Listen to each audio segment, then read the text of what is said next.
Alhamdulillah, salatu wassalamu ala rasulillah wa ala alihi wa man walaha, amma ba'd. Tumshukuru Mwenyezi Mungu Subhanahu wa Ta'ala kutupa taufik kuweza kufika pahali kama hapa kama kawaida, na lengo kubwa ni kukutana na ndugu zetu, vipenzi wetu, tuloshikana undugu kwa iman, hata kama ni dakika 5, ili tupate katika kuingia katika hadithi ya Mtume sallallahu alayhi wa alihi wasallam, wajabat mahabbati lilmutahabbina fiyya almutazawirina fiyya almutabadhilina fiyya. Mtume aliposema yamekuwa ni lazima mahaba yangu Mwenyezi Mungu Subhanahu wa Ta'ala lilmutahabbina fiyya, kwa wenye kupendana kwa ajili yangu, almutazawirina fiyya, wenye kutembeleana kwa ajili ya Mwenyezi Mungu Subhanahu wa Ta'ala. Alhamdulillah kufika hapa na kusomewa Qur'ani na kijana wetu kwa hifadhi tena, yaonesha ni dalili mzuri. Mwenyezi Mungu atubarikie inshallah Ta'ala.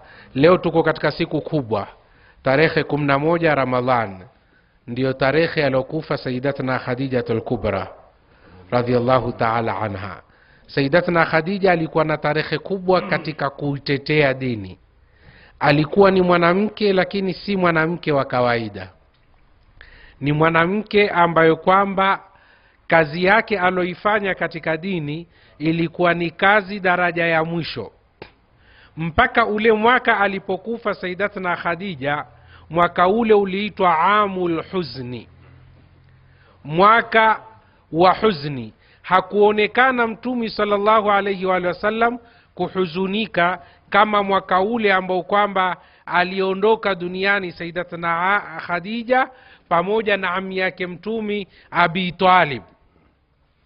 Sayyidatuna Khadija ni mwanamke alijitolea kuutetea Uislamu, akajitolea nafsi yake na mali yake na kila kitu chake kwa ajili ya Mtume Muhammad sallallahu alaihi wasallam. Alimpenda Mtume kwa akhlaqi zake, alimpenda Mtume kwa tabia zake, alimpenda Mtume kwa ukweli wake, alimpenda Mtume kwa uaminifu wake, mpaka akamtuma mwanamke mwingine anaitwa Nafisa, akamwambia enda kwa Muhammad umwambie Muhammad, je, hataki kuoa? Akawashazungumza. Ule Nafisa akaenda mpaka kwa Mtume Muhammad. Baada kwa Mtume Muhammad ametoka kwenye tijara, kwenye biashara, Sayyidatuna Khadija akarudi kwa faida mara 2. Watu wakaenda na kuja na faida. Wakati alipokwenda Mtume Muhammad, na ilikuwa ni mara yake ya kwanza kwenda, aliporudi alirudi na faida mara 2. Mfanya biashara ajua mtu gani ni mzuri katika biashara na ni mtu gani ni mbaya, ni mtu gani muaminifu na mtu gani asiyokuwa muaminifu. Alivyomuona kwa muamala wake, kazi yake alofanya, akajua huyu ni mtu muaminifu. Akamtuma Nafisa, akamwenda kwa Muhammad uzungumze, umuulize hutaki kuoa? Imefika miaka 25, nasubiri nini kuoa? Nafisa akaenda paka kwa habibi na Muhammad, akamwambia Muhammad, wewe hutaki kuoa? Nataka. Mboni huoi? Asema Abi Talib ndo mlezi wangu, ni maskini, hana kitu cha kutoa, na mimi ndo naanza kufanya biashara, sasa nitaoa vipi? Akamwambia je, kukitokea mtu ataka kuolewa, yeye kila kitu atasimamia? Asema niko tayari. Ni mtu gani? Khadija. Mtume akashtuka, ambao kwa Sayyidatuna Khadija matajiri wa Makka walikwenda kumtaka, akakataa. Matajiri wa Makka walikwenda kumtaka, akakataa. Leo yeye Sayyidatuna Khadija yuaenda kumtaka nani? Mtume sallallahu alaihi wasallam.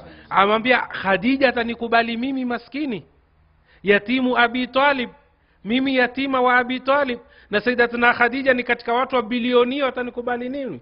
Asema wewe kazi yako, mimi nitazungumza na yeye Khadija. Akamwambia akikubali ni sawa. Nur yataka kuingia, baraka yataka kuingia. Sayyidatuna Nafisa akaenda kwa Sayyidatuna Khadija, akamwambia mambo mazuri, Muhammad ashakubali. Amekubali? Amekubali. Mtume Muhammad akaenda kwa Abi Talib akaambia mimi nataka kwenda kumuoa Sayyidatuna Khadija. Abi Talib akaambia wale matajiri na sisi, wewe utakuingia wapi wewe huko, angalia watu kama wewe, kama wewe peleka posa tu, wewe enda kapeleke maneno tu. Abi Talib kisa kirefu akaenda kapeleka posa, akampeleka ami yake Waraka, ikakubaliwa, ikafungwa nikaha, ikawa nikaha ya nguvu sana, nikaha ya mtume kumuoa Sayyidatuna Khadija. Sayyidatuna Khadija miaka 40, mtume miaka 25. Nyumba ikajengwa kwa mahaba na mapenzi. Sayyidatuna Khadija hakumchukulia huyu ni maskini, alimchukulia huyu ni as-sadiq al-amin, mkweli muaminifu. Akajitolea nafsi yake na mali yake. Hata ilipokuja wakati wa kutiwa kwenye shibi ya Abi Talib, Sayyidatuna Khadija alikuwa shibi ya Abi Talib haimhusu. Shibi ya Abi Talib ni Bani Hashim tu. Sayyidatuna Khadija si katika Bani Hashim. Sayyidatuna Khadija katika Bani Asad, si katika Bani Hashim. Lakini alipokuwa Mtume Muhammad ameingia kwenye shibi ya Abi Talib, hakuweza kumwacha peke yake. Ni mwanamke ena mapenzi, sio kwa wampenda kuwa ni mume, ampenda kwa kuwa ni Mtume sallallahu alaihi wa sallam. Sayyidatuna Khadija akaingia kwenye shibi ya Abi Talib mpaka ikafika hadi mali yake yakamalizika, akafika hadi Sayyidatuna Khadija kaoyuala manyasi pamoja na Mtume. Wakakaa miaka 3 katika shibi ya Abi Talib, na alikuwa akimpumbaza Mtume sallallahu alaihi wasallam. Mtume alipoletwa wahi akaja kwa Sayyidatuna Khadija akasema, zamiluni, nifinikeni. Waona nini? Asema mimi naona watu wa ajabu. Sayyidatuna Khadija akamwambia, kalla la yukhzika Allahu abadan, Mwenyezi Mungu hawezi kukutia kwenye matatizo. Innaka la tasilur rahim, je kuna shetani anaweza kukufuata wewe? Hakuna. Wewe la tasilur rahim, waunga familia yako. Watahmilul kalla, mtu mzito wewe wambeba, wamsaidia. Watukuri dhaifa, mgeni akija wewe wamuheshimu, wamuandaa. Watasdukul haditha, na wewe ni mkweli, huzungumzi urongo. Leo vipi Mwenyezi Mungu atakuletea matatizo? Akampenda sana Mtume Sayyidatuna Khadija, na Sayyidatuna Khadija akampenda sana Mtume Muhammad sallallahu. Hawa ni wanawake. Je, wewe mwanamume uko tayari kutoa mali yako yote kwa ajili ya Mtume Muhammad? Kile ulionacho uko tayari kukitoa chote, usibakishe kitu kwa ajili ya Mtume Muhammad? Hata kutoa mali, sisi hatuwezi kuacha usingizi wetu kwa ajili ya swala. Usingizi tu, kodoro na mtu wa shilingi 200 na 1300 huwezi kukiacha kwa ajili ya kusikia Allahu Akbar, Allahu Akbar. Mtu anasikia adhani ndo uzidi kulala, hasa adhani alfajiri. Sio kwambia na alfajiri hakuendeki msikitini bwana, hata taswali tukiinuka ubaridi, wajua takuwa mgonjwa bwana. Wala tulqu biaidikum ila tahluka, na kutolea na aya, usijipeleke kwenye matatizo. Watu wamejitolea nafsi yao,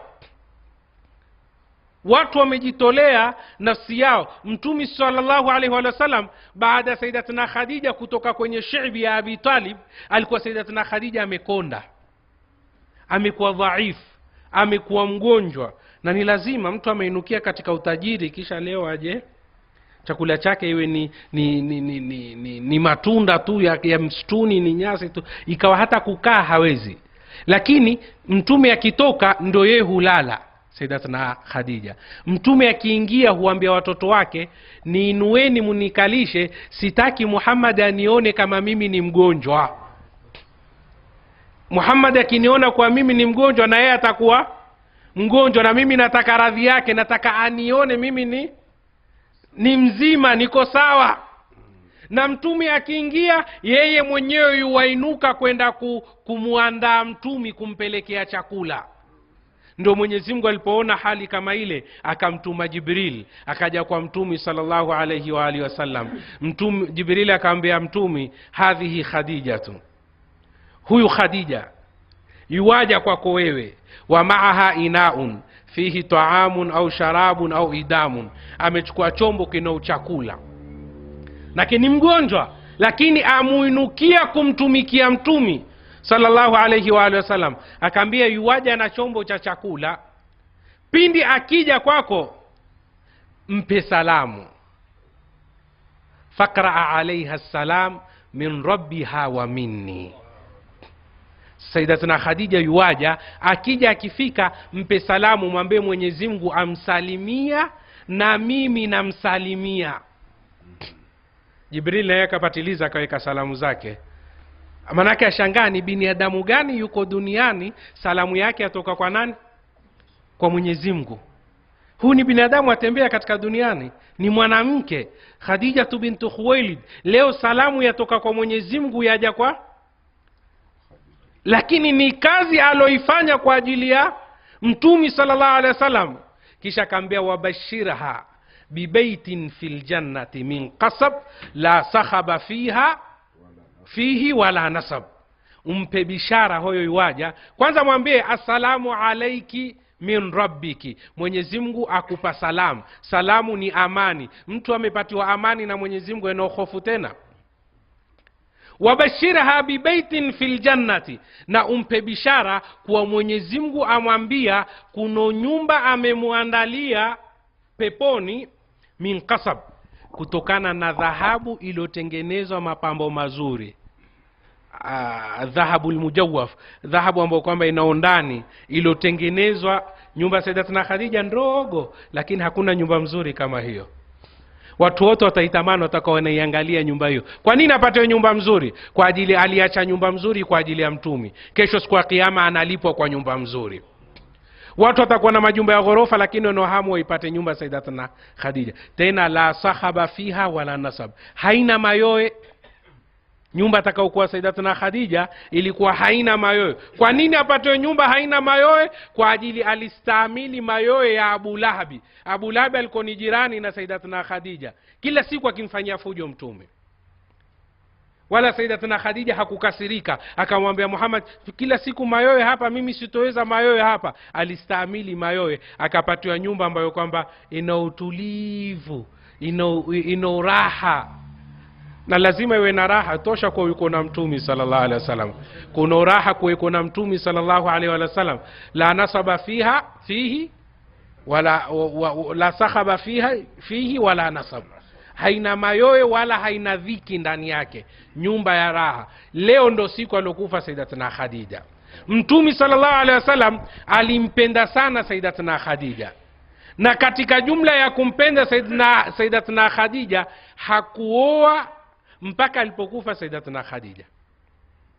Nakumbuka wakati ule Mtume alikuwa ni barobaro na ni Mtume, ni mzuri kwa sura, kwa tabia. Akaenda nyumba yote akigota atafunguliwa tu, lakini alimpata Sayyidatuna Khadija.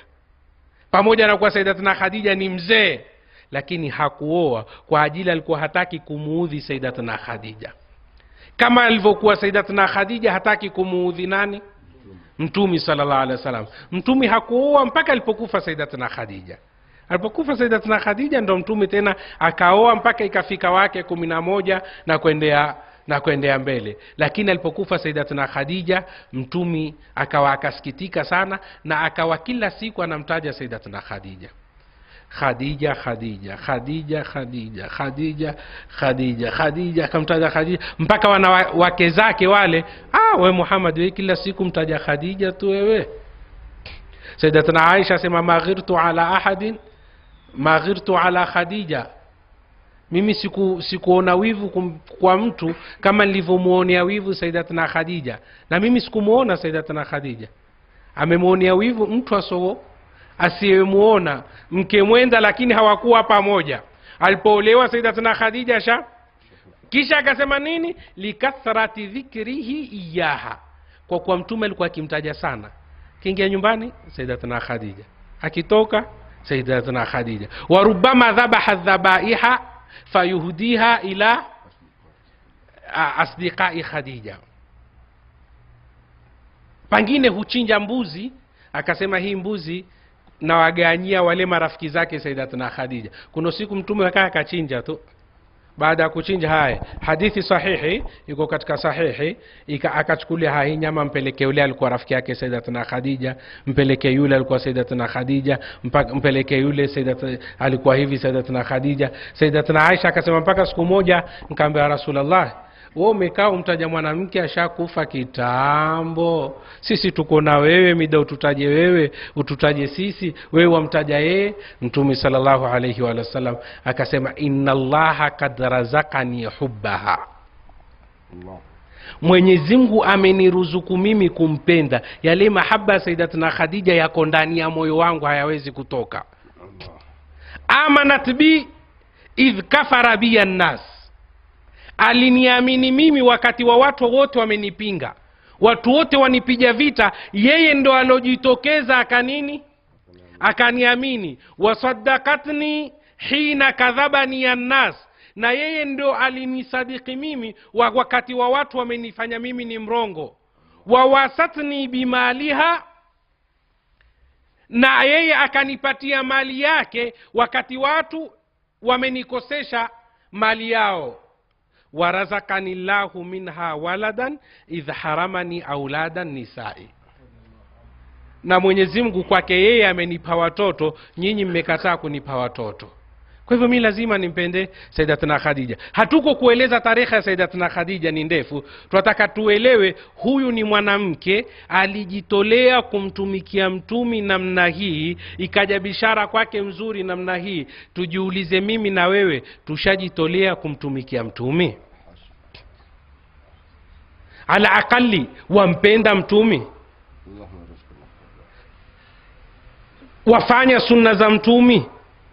Mtume ametuachia sunna, ukifanya sunna ujikurubisha na mtumi. Wafanya sunna za mtumi, wasali witri, wasali qiyamul layli, wasoma Qur'ani, wasali dhuha, wasali sunnat al-fajri.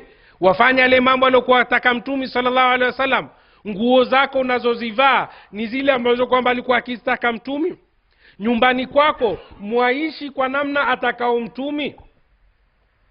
Lau kama leo mtumi atakuja, uko tayari wewe kumkaribisha nyumbani kwako?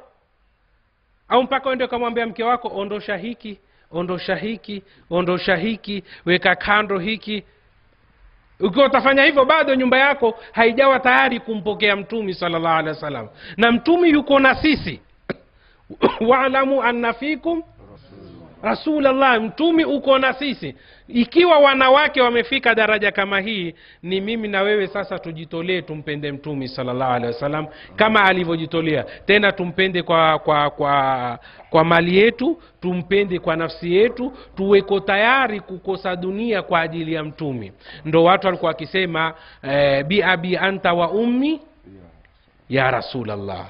Sikia watu, bi abi anta wa ummi ya Rasulullah, bi abi anta wa ummi ya Rasulullah. Maana yake niko tayari nimkose babangu na mamangu, lakini nisimkose mtumi sallallahu alaihi wasallam.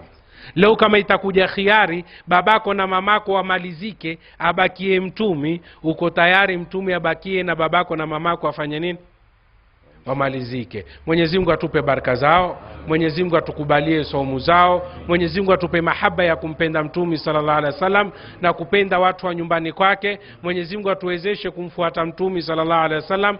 Mwenyezi Mungu atujalie saumu zetu, kisomo chetu, dua zetu tunazoziomba hasa katika mwezi wa Ramadhani ziwe ni zenye kukubaliwa. Inshallah mimi mpaka hapa nitakoma, na tutatoa shukrani na tutatoa samahani, pengine tumechukua muda wenu, wakati wenu wa zaidi, lakini inshallah tutaraji jalsa kama hizi zimfurahishe mtumi na zimfurahishe Sayyidatuna Khadija. Na sisi tukifika majumbani kwetu tuwaeleze wake wetu Sayyidatuna Khadija alikuwa ni hivi, ingawa na wewe jifananishe na Sayyidatuna Khadija. Maana wake wetu kwamba sisi wanawake hatuwezi kufanya, la, wanawake waweza.